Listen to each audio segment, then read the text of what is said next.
So today, I'm going to talk about how to master Google Ads. And so what we see as we look at the data, of our customers and where their leads come from, Google Ads is really the second largest source of leads after Google Maps. And on average, about a third of your leads should come from Google Ads. So it's extremely competitive, but also extremely important. And it's not something that you want to overlook as you are running your garage door company. And now it's especially challenging in the garage door business, as you most likely know, because you guys have to deal with an extra layer of scrutiny that is extremely annoying. Not only just to run Google Ads, but then to run local service ads as well. You've got all these hoops you have to jump through, and you'll also get suspended for no reason at a moment's notice. So it's a very hazardous environment for you, but it's an extremely critical one for your lead generation purposes. So today we're focused on Google Ads. And so we're really talking about, and not just Google Ads, maybe I don't know how much we'll touch on other things, but there's a lot of different places that you can run ads. Yelp is another one that we see a lot of great results with. Facebook ads is one, which can give you some better lead costs. So while we're going to focus on Google Ads, when you think about paid search, don't forget those other areas too. I'd probably say go after Google Ads first, but there's a place for all of these things in your lead generation strategy. And so, yeah, just talking about Google Ads today. So why should listen to me? I run Garage Door Marketers. So we work with a lot of garage door companies doing exactly this. I've been running marketing agencies for over 10 years, probably closer to 12 or 13 now. So I've been doing this a long time. I have a great team, and we know what we're doing. And so we're here to tell you today a little bit of what we've learned. And we have garage door company clients. So, on these webinars, I always kind of sketch out how we think about growth for garage door companies. And it's really this accelerated growth model, which is kind of an iterative process, which is really, it's driving leads, maximizing conversion, optimizing results, do so again. And it's this site, which we show over and over and over again, but it really is important to think of it this way and to engage it this way. And so you want to drive leads. And then after you drive leads, you want to maximize the conversion of those leads into sales, and even just converting traffic into leads. So it's converting traffic into leads into sales, and then optimizing results. So, as you have these leads and you have these sales, what can you do better in your process? And then getting a sense of what your return on investment is, and then increasing your spend in those areas which have higher return on investment, or figuring out how to improve your return on investment by spending it in different and more optimized ways. And so that's the model. And here today, we are talking about paid search, specifically Google Ads. Okay. And I'm going to pause just for a second. If there are any questions so far, feel free to drop them in the chat. I'm just going to leave a note to my team here. I got someone ask me a question.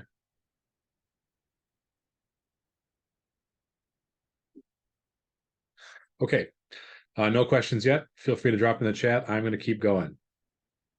So we talk about our digital dominance method. And again, this is just another illustration of this picture. SEO is one thing we're not talking about today. Social media, pay-per-click, all these things develop leads. And so again, you can watch this webinar back. We have other webinars talking about these other things. These are just kind of the slides that are in each one, so I go through them. But like I said, we really want to focus on paid search.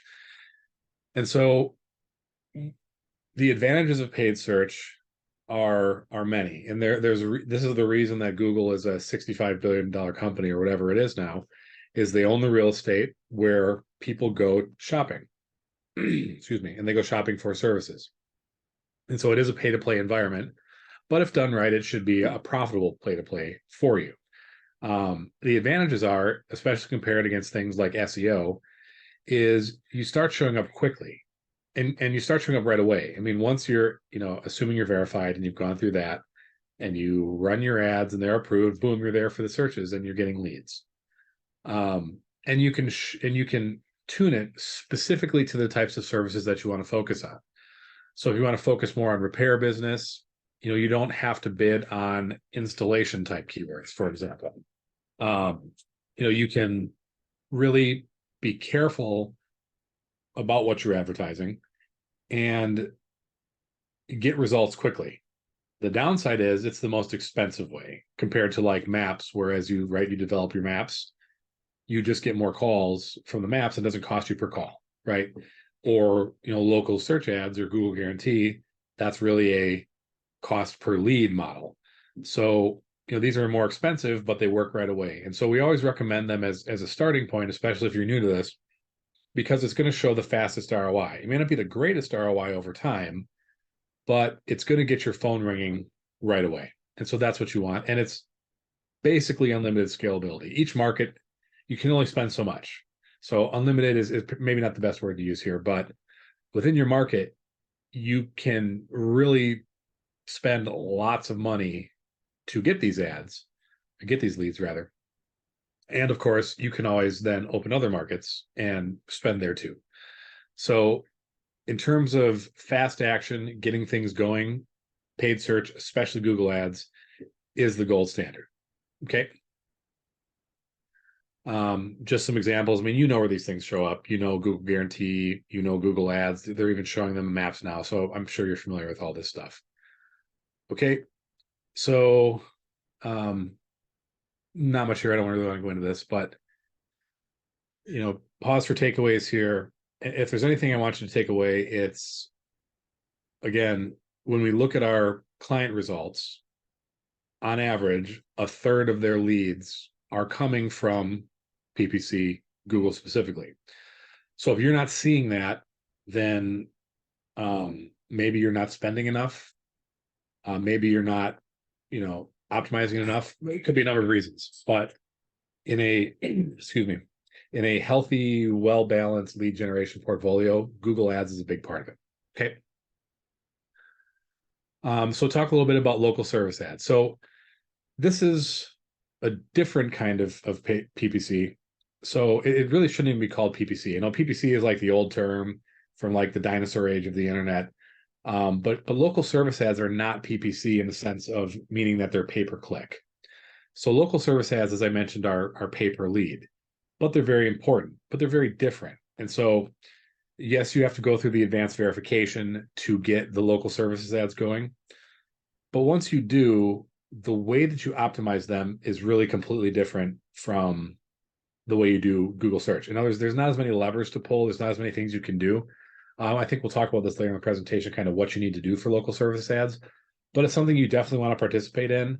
People tend to gravitate towards these sometimes even more than Google Ads. And I would say, each area that you can show up in the search results has different buyers.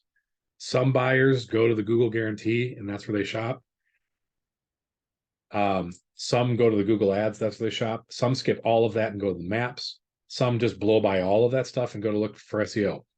So when we or anybody else recommends that you be in all these places, it's not that we want to charge you more money or make you spend more or do anything. It's just we understand that different searchers and engagers have different ways in which they do so.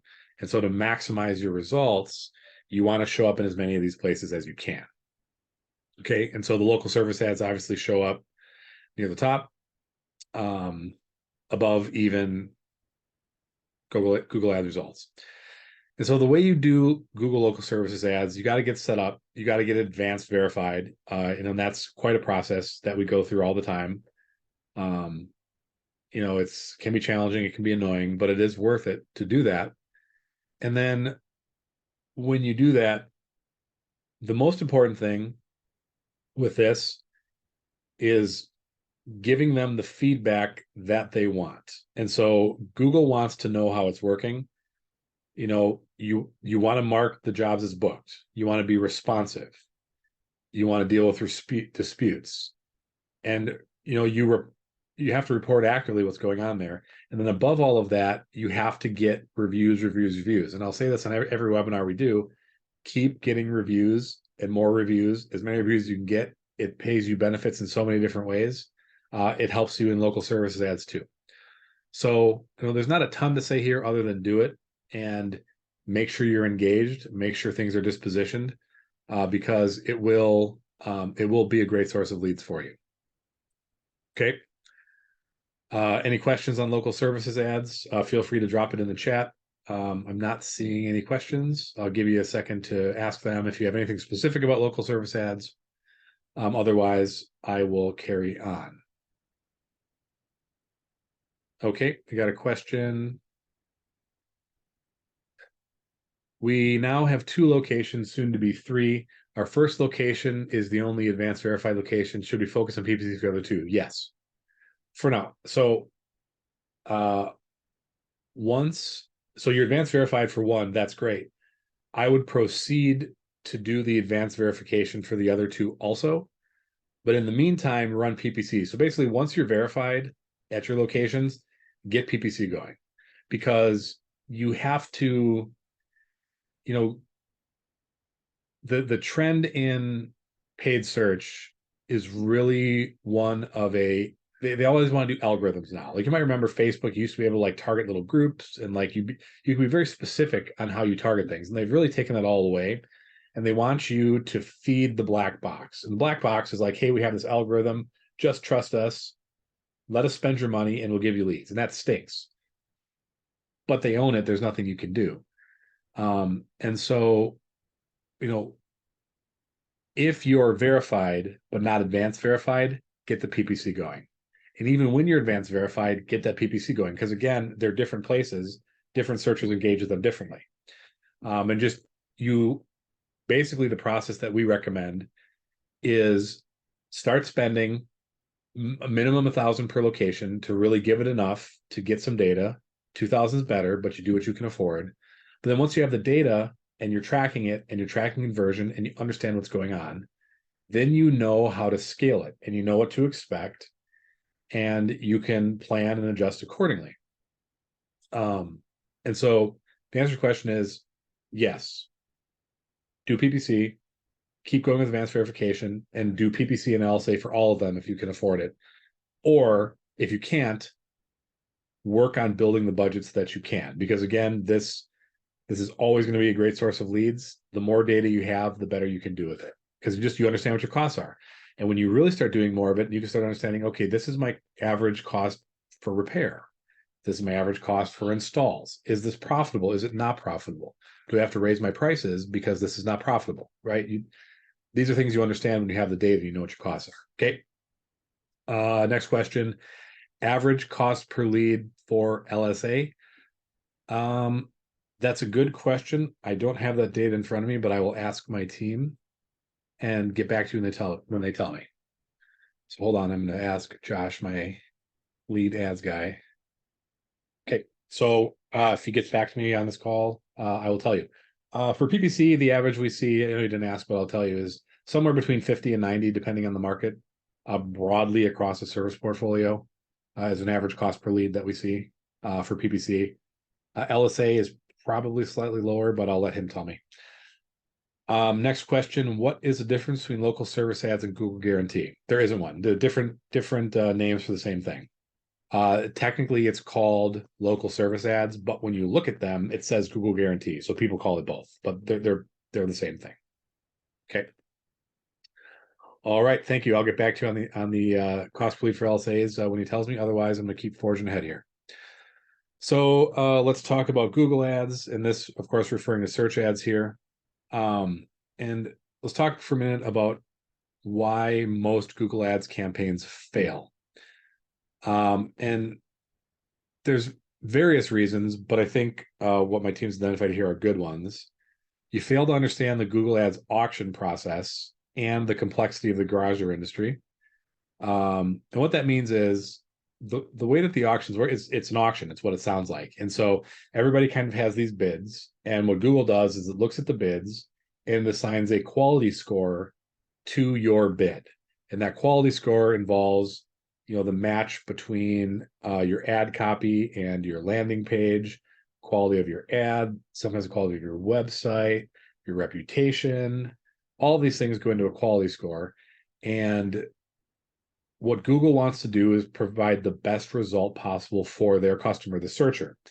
And so the highest bid doesn't always win. It's a combination of bid plus quality score. And they're going to reward higher quality scores with lower bids. And so they'll take less money to provide their customer a better result because they know that's what their customer wants. And so that's how the auction works. And so you have to understand that when you're running Google ads, because you have many levers to pull to work really on your quality score, because your quality score is going to be the strongest determining factor of your actual cost per lead. And the better your average quality score is, the lower your average cost per lead is, because you're just not having to pay as much for your leads because you're doing a good job and Google rewards that. Okay. So understanding that, not understanding that means you're going to fail. Because if you just kind of run, for example, if you listen to Google's recommendations in your ads manager and apply all the stuff they tell you to do, you're going to wreck your quality score. Their advice is insane.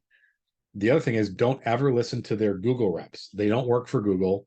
They're third-party. I've just had 5 of them this morning. They're just harassing our customers and my team.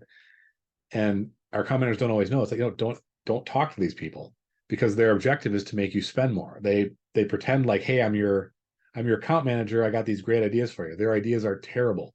They're reading from scripts, and those scripts are designed to get you to spend more money. Whether you're a customer or not, run away from Google reps. They're third-party people, and their advice is trash, and it will give you trash results. And just don't do it. And don't ask our team to get on calls with them, because we won't. I will tell them no. So avoid Google reps. You can understand this, because anytime you actually need help, good luck getting someone from Google on the phone, right? Can you say your Google business profile goes down? Can you get someone from Google on the phone? No, of course you can't. Say, you're having a problem with billing. Can you get it? No, you can't get a Google rep on the phone, but they're going to call you out of nowhere to help you out. Come on. Of course they're not. They're just trying to get you to spend more money. So understand who you're dealing with. It's a scummy company, and don't fall for it. And don't get mad at us when we tell you we're not going to talk to them, because we know better. So I would add to this list of why Google Ads campaigns fail is because you listen to the Google reps or Google themselves. Don't ever do that. Okay.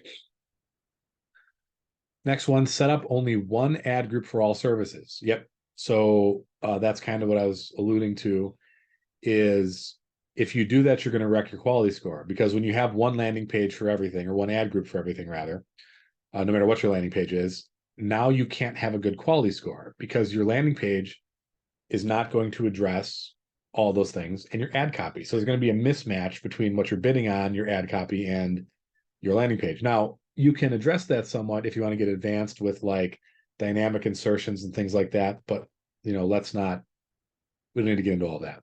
From basic standpoint, segment your stuff. It's cleaner, it's easier to work with, and it works better. Okay. Next reason it fails, if you don't use specific text ads and landing pages for groups of keywords. So again, segment things into groups, have specific keywords for them, and landing pages that match that. Okay, basic stuff. Next one is no strong call to action or offer on your landing page. So when you send someone, now there's different philosophies on this. I've had people on the PPC team who think it works better to send people to your website and just track activity. Others think landing pages are better. And in reality, we've seen it work differently in different places. So as we do things, we'll test both if we need to. If we don't think the results are good enough on a landing page, we'll test just sending website traffic. As long as your conversion tracking is in place, it's okay. But however you do it, you have to give the customer a compelling reason to reach out to you. Because if they're shopping, they're on your page, unless it's an install or a longer term thing. If it's a repair thing, they're looking for someone they can trust to get the job done. And if you have a deal for them, all the better. So give them a reason to stop shopping and call you. If you don't, if you're just kind of boring, vanilla, whatever, you're hurting your conversion rate at that point. So be careful about that. Question, can you see your quality score somewhere on the Google ad platform? The last I checked, yes. I believe it is at the ad level.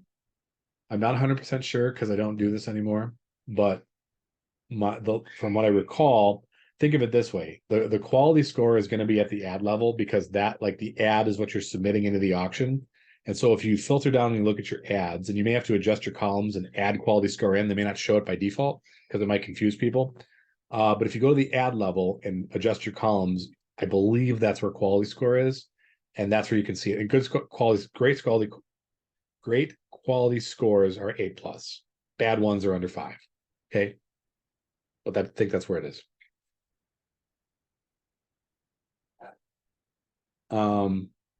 So why most Google Ads campaigns fail? This slide here says don't set everything to yourcompany.com. Generally true. Sometimes it works. I would say unless you're an advanced practitioner of Google Ads, don't do this. So we only do this under specific circumstances where we're testing it carefully. And so broadly speaking, don't send all your traffic to your website unless you very well know what you're doing. Okay. All right. Any questions on the things that I just went through? I'll give you a second to post them. If I don't see it come in, we will carry on. All right. Like I said, you can answer a question anytime. So can PPC really drive ROI for GarageBiz? What does that look like? Do we have any case studies? We do. So I don't know who that is. One of the things that you want to do, and this is just an example, these aren't correct numbers because your average ticket is not $4,000, but I want you to do this calculation yourself. Okay, so that's what we're trying to illustrate here. I think your average book job is probably closer to like 720 if you factor in repairs and installs together. Everybody's is different. But from what I've seen, a good average number to use for garage companies is like, 730. But it's going to be different for everybody. So you really need to know your own numbers. And your conversion rate is probably closer to 75%. So what you want to do is to calculate your ROI, just to get a ballpark of your ROI, take how many leads you have that came in, right? Multiply it by the percent booked. So if you get 100 leads, 80% booked, it's 80 jobs. Multiply it by your average ticket, which say 762 or whatever. And then compare it to your ad spend, and that's your ROI. Okay. And now we report this to our customers. We actually include what you pay us because we kind of consider that part of your spend. But do these sorts of calculations, start tracking this stuff, start understanding what your return is. Because, if you spend $10,000 on Google Ads and you work through the math just in the back of an envelope and you say, gosh, we only brought in $12,000 worth of work on that, something's seriously wrong there. I mean, you should be seeing minimum 3 to 4 to 1 ROI on your spend. And so it's important to be aware of this and do these kinds of calculations. I know things like Service Titan can help you do that. But just understand these numbers, calculate these numbers, and use them. Again, if you go to like your leads, convert, optimize cycle, these are sort of things you want to understand. Okay, so other examples, I know this is one. This is a name's not on here, but this is a PPC campaign in like a top 50 market, and average cost per lead is $65.34. So this is across the portfolio. This is repair. This is install. And so this is a good number for this metro area. But understand what to expect. Now, when you track this and things like Service Titan back to jobs and really get detailed ROI data, it's really helpful for you to do this well. So I can't recommend that enough, but get as close as you can. A rough calculation is better than no calculation. And of course, we provide this information as best we can to our customers. I highly recommend tracking this kind of stuff. Okay. Here's an example using more appropriate numbers. So for this example, let's say that, this particular customer, of these 376 leads, say they only booked 40% of them, which would be low for a garage company. You guys generally do way better than that, but let's just take conservative estimates, right? Then you got 150 bookings out of those 376 leads. And if your average ticket is 762, then you booked 114,000 in revenue on that. against an ad spend in this case of 24,000 means you got a 4.6x ROI, which is pretty good. Now, most likely, if your conversion rate was 80%, you're actually looking at a 9% ROI because double conversion rate, double your ROI. So do this math and track your numbers and find out where your holdups are. If your conversion rate is only 40%, something's wrong in your process. Either your prices are too high, your sales process is flawed, you're not giving a compelling enough offer. Generally, if you've got them to you, you should have a higher conversion rate than that. And so now you know where to focus. Why is my conversion rate so poor? I need to focus on that. Okay. Any questions on kind of calculating your ROI, tracking these things, anything like that? And if not, like I said, just ask them what we're going through. The last webinar was nuts. We were talking about Google Business Profile. We had like 50 people just ask questions all day long. Excuse me. But I will continue.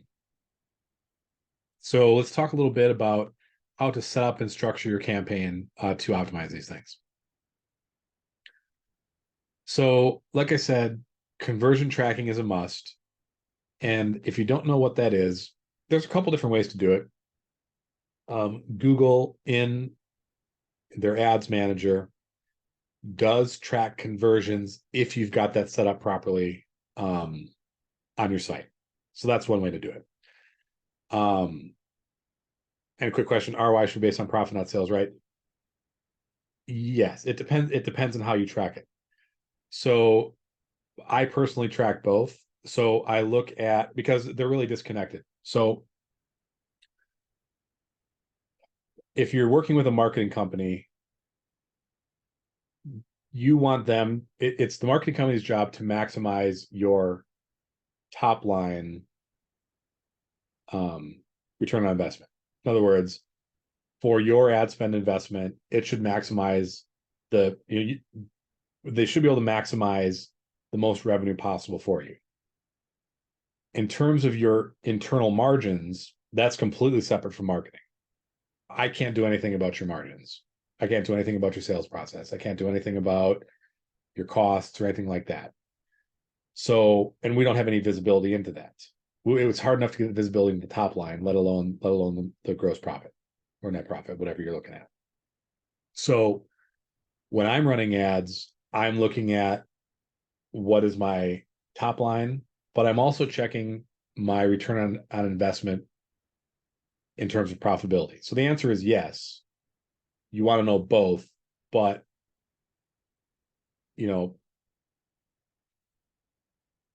they're looking at different things. So you may find that running Google ads for a certain service gives you an excellent top line ROI, but because your margins are so small, it's not especially profitable for you. So then your question is, well, do I stop running ads for that service that has lower margins, or do I find ways to increase my margins? But that's a business and pricing decision. It's not really a marketing decision, if that makes sense. So that's a good question. So conversion tracking, Google can do it. We use a software presently called What Converts. Looking at other options for various reasons. It's not bad. It's a good software, but what it does is does dynamic number tracking. And so what that does is you get allocated a pool of numbers.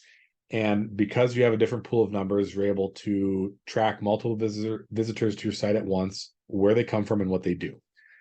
And so, it allows you to track not just Google ads directly, but people who clicked on an ad and then came in direct. You can still know that they came in from Google ads by tracking, first click.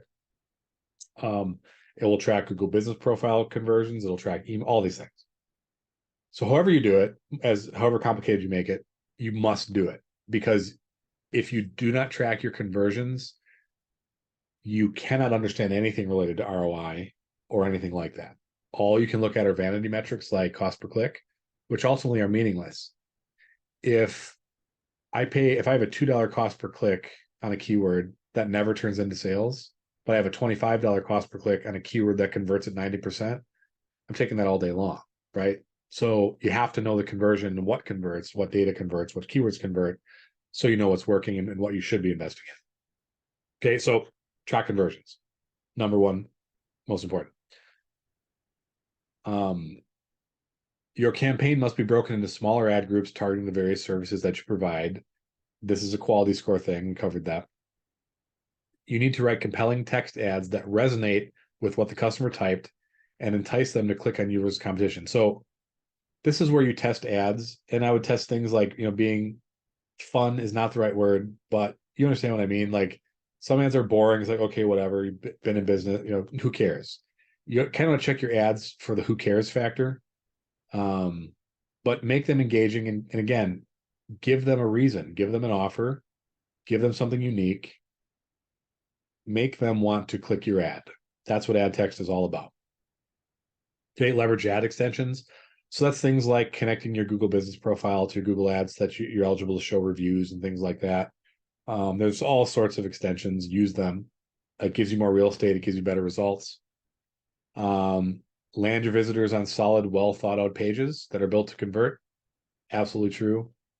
A landing page should be a mini web page, mini website that has all the information they need, reviews, testimonials, examples of work, things like that.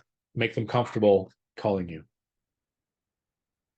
And then ongoing split testing, tweaking, and fine tuning. It's kind of an old thing in marketing. Beat your control. So never accept that it's good enough. Test it against another ad. It'll get stale, and you don't get the best results if you just keep running the same thing all the time. And again, just to belabor the point, don't run ads without conversion tracking. Just don't do it. It's a waste of time. And so, as I mentioned, some of the essentials for that, dynamic number pools will let you do that. We'll let you segment traffic and understand as best possible what your cost per platform is.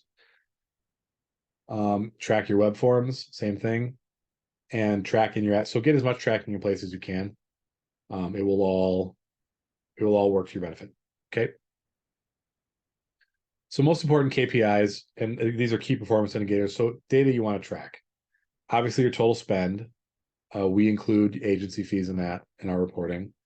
Average cost per click matters to a degree.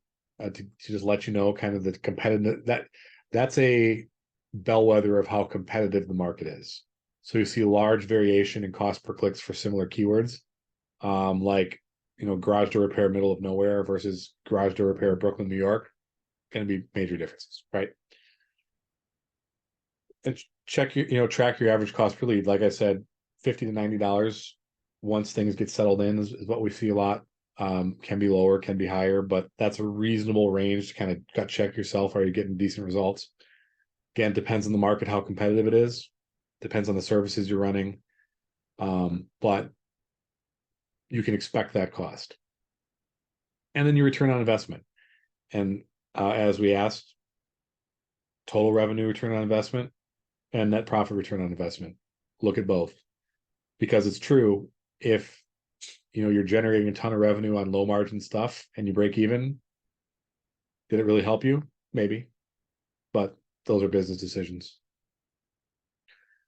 So how to structure your PPC campaign. And as we mentioned, you want to split it into smaller ad groups. So group them by repair, commercial garage door repair, emergency repair, installation, spring repair, opener installation, opener repair, commercial garage doors. You're going to kind of understand different services, segment them appropriately, get them to a landing page that matches, write ad copy that matches. This is the ideal setup for the best possible results. Okay. Another question, is cost per lead and cost per click the same? No, it is not. So cost, and again, we're talking about Google search here. So cost per click is what you are charged every time someone clicks your ad. So say your cost per click is $5. Every time someone clicks your ads, $5. Cost per lead is the aggregated cost of how many actions it took for someone to call you. So if your cost per click is $5 and someone, you get 6 clicks on your ad before someone calls you, then your cost per click is $5 and your cost per lead is $30. Okay. That's the difference.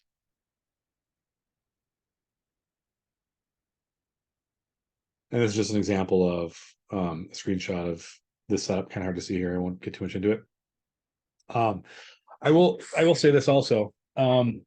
We do one thing we have, and I'll ask Eric, who sets up these email campaigns, to include this in the replay.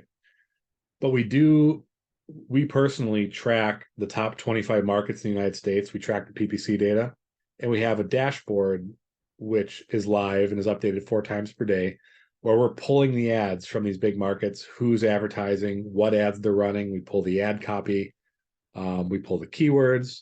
We're just running surveillance on the top 25 markets for garage door companies. It's a live dashboard. You can look at it anytime for ideas. And so I'm going to send a message right now to include that in the replay. Question: do you guys set up the structured PPC campaign if we decide to work with you? The answer is yes. This is how we do it. So everything I'm talking about here, this is how we do things. Good question. So these are some example text ads. Like I said, these are fine. I would, and I don't, if I had the link here, I'd say in the chat. I don't have it. I can't look it up right now.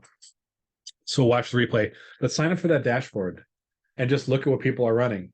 Because I mean, those markets are the most competitive. They're the most expensive. The people running ads there tend to be doing a pretty good job because it's very expensive. And so by looking at that dashboard and those examples, you'll really get some great ad copy ideas. And we look at them ourselves to consider kind of what people are doing and what's out there. So highly recommend that. But these are some examples here. The main thing to keep in mind with ads is always in the back of your mind, you want to think about quality score. Does this ad that I'm writing match the keyword that they're searching? And will the landing page that I take them to reflect what it is that they're looking for? Okay. That's how, more than anything else, that's what you want to think about when you're writing ads. Okay. And here's an example of what it looks like on mobile. This is, I think, actually an ad that we're running.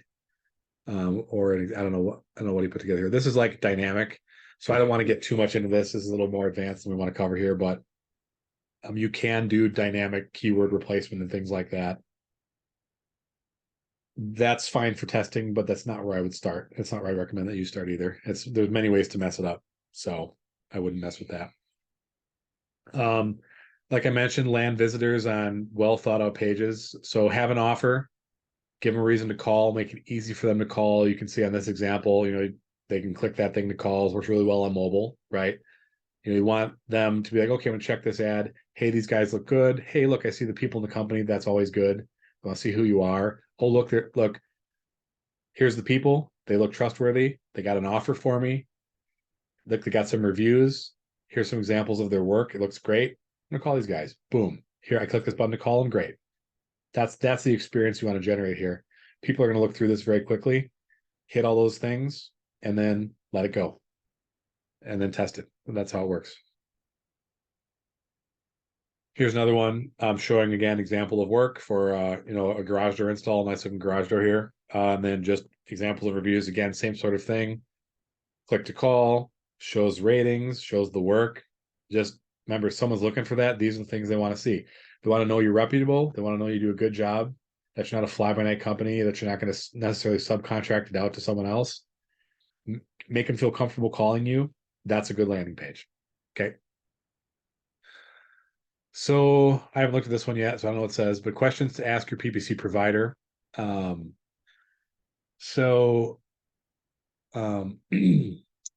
read these and I'll tell you what I think about them. How much of my budget will go to Google ad spend versus management fees?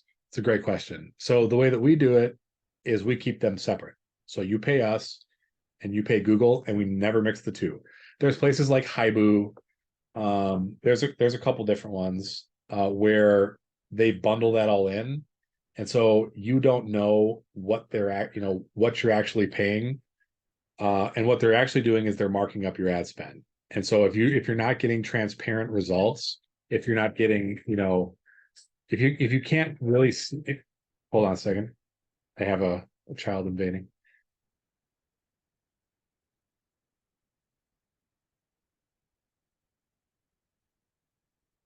So you should, with your provider, have direct access to your Google Ads account. You should be able to see what's going on in there, and you should see all the numbers. You shouldn't have to go through a report. You shouldn't have to be told what it is. Anything like that, you should be suspicious of what you're getting. If you're only getting a report, if you don't own the Google Ads account, if it's not your property, if they own it, if it's theirs, if they, ask them here. I don't know if it's on here, but one question I'd ask is, if we leave you, do we get to keep our Google Ads account? You'd be shocked the number of times they're like, no, we keep it. Run away from that. Your Google Ads account should be your property. No agency should ever own your Google Ads account, ever. It's ridiculous. Okay, next question. What type of tracking are we putting in place? Right. So ask them, are they doing conversion tracking? How's it work? What do they do? Okay. And like I said, if you're not getting that, you will be at a big disadvantage. It's bad. Don't do it. How will we track our key performance indicators? Do you get a dashboard? Good questions. Will you setting up landing pages? Do you split test? Yeah. I mean, these, you can read these. But it's just, with PPC stuff, get into the details with your provider. What we've gone through here is what we've done for years. If you ask any good agency, they'll agree with this, unless they're places like Haibu that want to kind of trick you with how they're doing things. Any reputable PPC agency should be doing these things. And if they're not, you have reason to question what they're doing. And you should, you can ask us 1,000 questions. We don't care. We have nothing to hide. If you can't get straight answers from somebody, don't work with them. So what makes our campaigns better or different? What are some things that we do specifically? Excuse me. So, and I'm not saying that we do this and no one else does. But before this webinar, I asked Josh, hey, give me some points. What is it that we do specifically that kind of sets us apart? So like I said, I don't do this anymore, so I have no idea. And what he gave back to me is all very good stuff. So keyword selection needs to be tailored to your specific geolocation. So you don't just want to do, garage door repair. And you don't want to do, say, garage door repair, Wisconsin. You could, but that's not a good idea. Do garage door, if you're in Milwaukee, do garage door repair Milwaukee, right? And garage door repair. You can do them both. But hit your specific geo keywords. Those tend to be higher actionable, less information keywords. Always do those. And again, split the campaign into strategic segmented ad groups. And we do this based on our experience in the garage door business to target most problems. Not everybody wants to target, opener installs, for example. Some people only want to target commercial with PPC. That might not be you. That's okay. But whatever your business objectives are, you should be able to specifically target those. And that's part of the reason for doing all this segmentation, aside from the fact that you also get better results. Okay.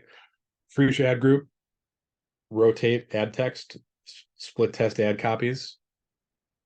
And again, other people should do this, but not everybody does. Some people are kind of set it, forget it, let it go. Don't do that. It's bad. One thing that we do is we do custom bid strategies. So, you can have your basic bid and adjust it based on time of day or various factors. And so one of the things that we do is we will do custom bid strategies for each customer based on how your local competitors are bidding to ensure that you're always competitive. So we'll watch, you can get data on impression share and auctions and things like that. And so we'll look at that and make sure that we're tailoring our bid strategies to be relevant to what's going on in the actual local auction in your market, so that you're always competitive, and that you're not left out. So let me make up an example. He didn't give me this, but say that your competitors find off hours repair jobs to be more profitable because they can charge a higher, trip fee or whatever. So they might increase their bid scores 10% for after hours. And if you do 24-hour emergency service and you're not doing that bid adjustment, what's going to happen is when you get to those more profitable job hours, you're going to disappear or be lower because they're now bidding up. And so we'll see that. And if that makes sense for you, we will adjust our bid strategy to make sure that you're not getting beat for that service during those profitable times. That's what this means.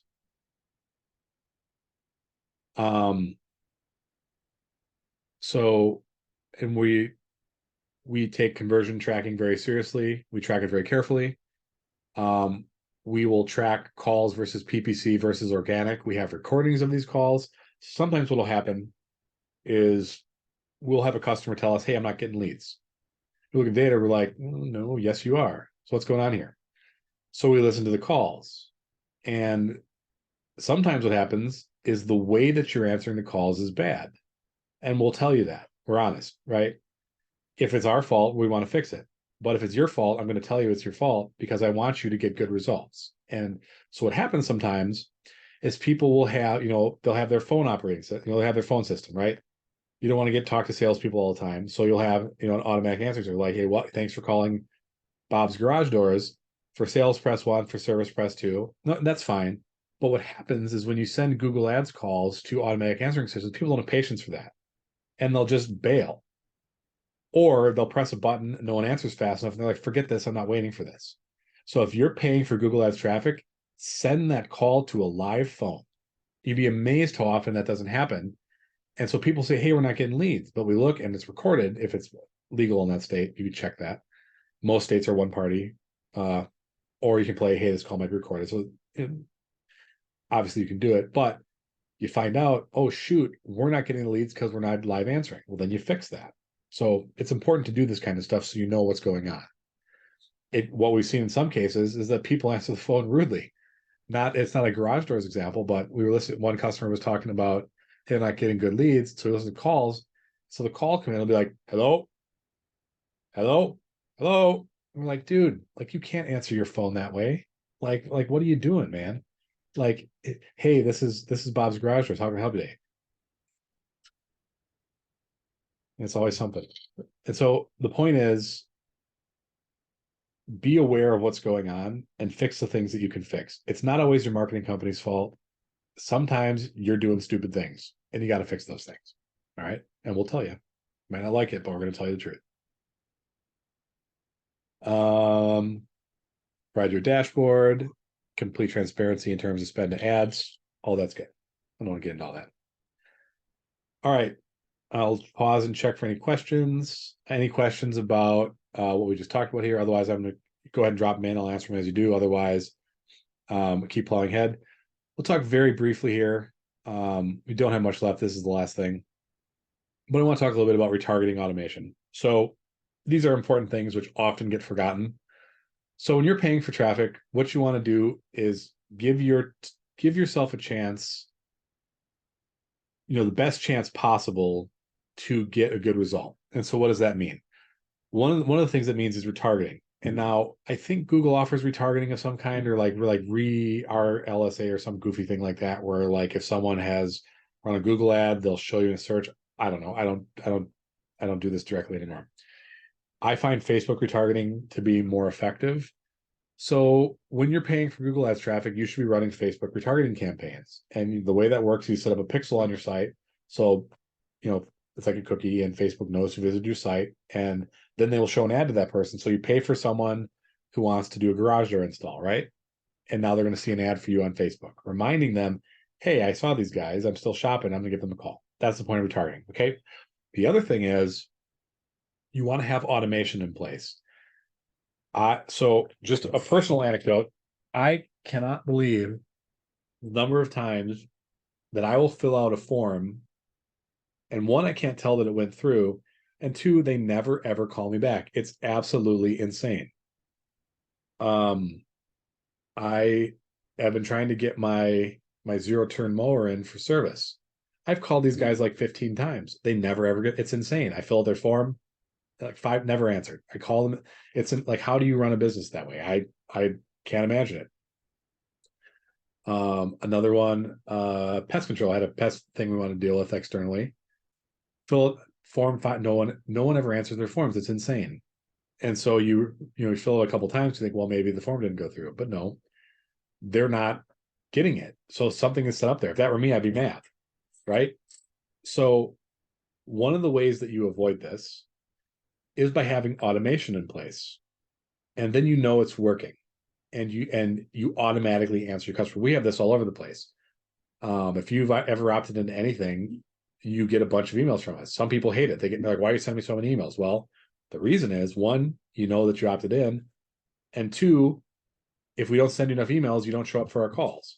So, we want to remind you that, we've done this. The same principle applies to you. If someone fills out a web form, you should have an automation in place that answers them, being like, hey, thanks for filling out our form. Here's what's going to happen next. And then you can go many different ways from that. Like, these things can become impressively complex, but get something in place. So we have automations too to let us know. So when someone fills out a form, someone fills out certain forms on our site, I get a notification. So I know what's going on. And then I know if our team is doing the correct things in response. And so be aware of what's going on your website, set up automations so that your customers know that they are reached out to and that you know that things are happening. It's not that hard to do. And it's extremely effective, extremely helpful, and customers appreciate it. Some customers get annoyed. I'm not gonna lie. Some people are like, I don't want to talk to you, send me emails. It's like, okay, sorry. Like, we're marketing. What do you want us to do? Not market? Like, come on, it's ridiculous.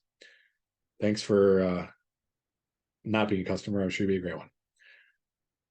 Question: do you post and advertise on Facebook? Yes, is the answer. Now, we do it personally for our services, and we recommend it for garage door companies. Absolutely, post on Facebook.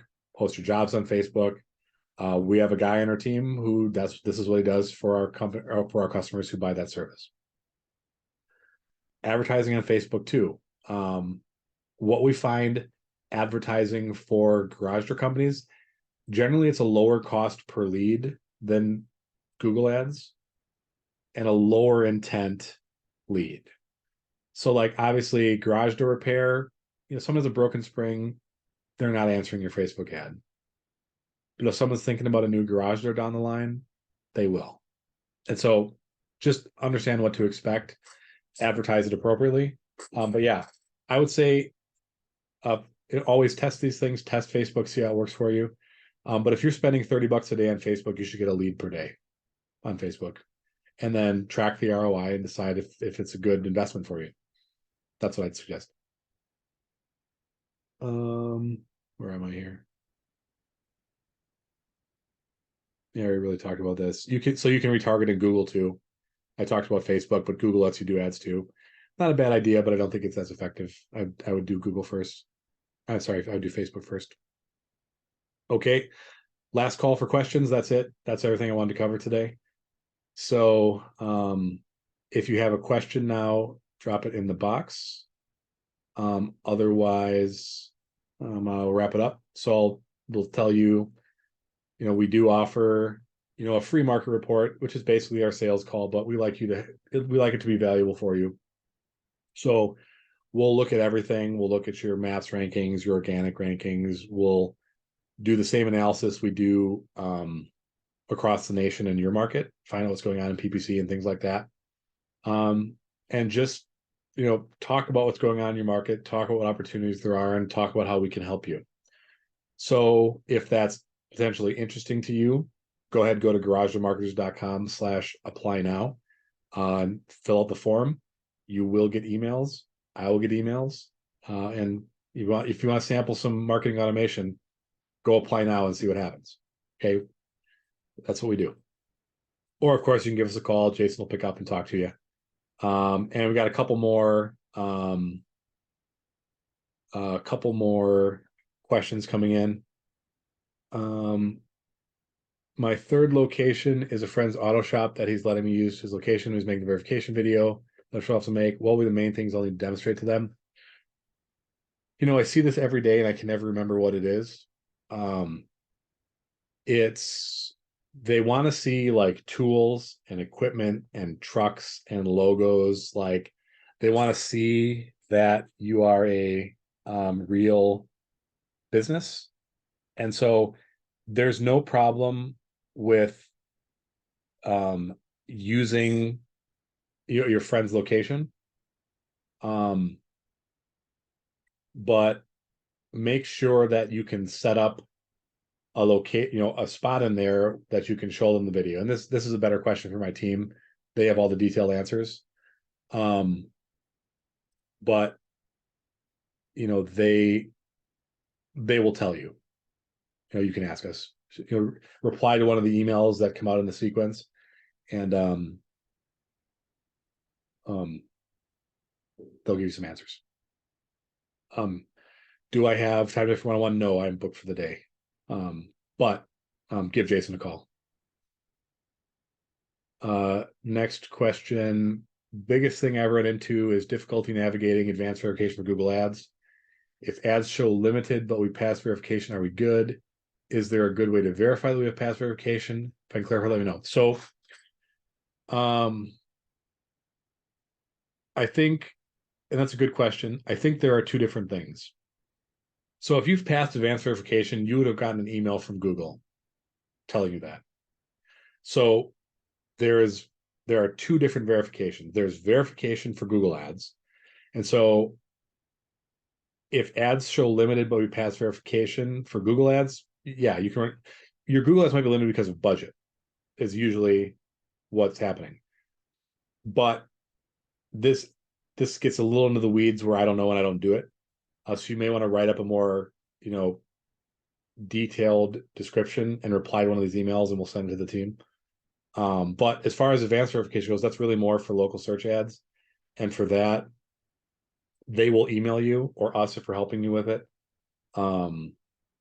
So I would say, yeah, navigating advanced verification is a real pain. We help people with it all the time. In fact, we have a service just for that, where we do it. We help kind of walk you and handhold you through it. And then you can apply, like it's $1,000. We'll walk you through verification for a location. We'll help you with it. And then once you're successfully verified, we'll credit that towards your first month of service with us if you want to work with us on marketing. But yeah, give more clarification, send it to us. We can give you a better answer. And it's a clarification. We got that email a while ago. We still get a limited warning on our account. Depends what the warning is, and I don't know.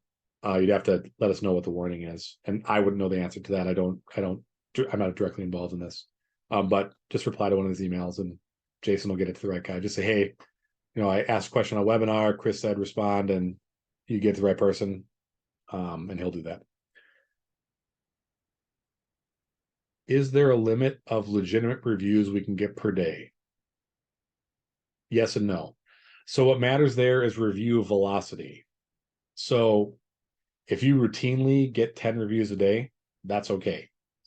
If you go from 0 reviews to 10 reviews per day like that might set off some alarms with them. So that being said, if you're doing it naturally and you have a process in place,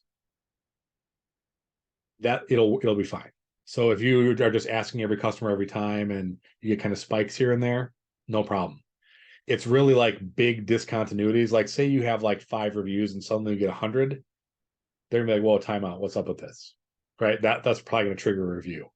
So I would say if you're doing anything that might be cause for question, be careful. If you're just asking a bunch of people for reviews in a legitimate manner, generally it's not a problem. But, in other words, I haven't seen anybody get slapped down for reviews in a while, but it can happen. Next question, if we have 3 locations, can a customer put 1 review on each of them? No, unless they have different Google accounts. And well, I take that back. Maybe they can. I guess if they are separate Google business profiles, then yes, they probably can. And if you can get a customer to leave you 3 reviews, good for you. That's fantastic. Can we have a CRM connected to our Facebook leads? Yes. Some of them do that. I don't know which one. The one that I've used. So we have an in-house software solution built on Go High Level, which we call Revenue Commander, is our white labeled version of it. And Go High Level is a CRM that will extract the Facebook leads and put them in your CRM. There's also something called Leads Bridge, which will connect Facebook leads to your CRM. There may be other CRMs that have that capability inherently, but I don't know of them. Those are just the ones that I know of. Okay. Any other questions? Got about 10 more seconds to ask it, or I'm going to wrap it up. Going once, going twice. All right. That will be it. So I want to thank you guys for joining today and asking a bunch of great questions. Appreciate it. That's my favorite part, is answering questions. So I hope this was helpful. We will send out a replay, including a link to get access to that National Garage Doors PPC dashboard. Make sure to opt in for that and get it. I mean, we already have your email, so you're not going to get any more emails from us necessarily, but there's some other great resources in there if you don't have them already. It's a digital copy of the book I wrote for garage door companies, marketing checklist, lots of good stuff in there. But the main thing is the PPC dashboard. It's pretty awesome. Well worth your time. So with that said, I will wrap the webinar. Thanks for joining, and watch out for the replay. And we will have another one next month. I don't know what yet, but we'll let you know when we do. Thanks, everybody. Have a good day.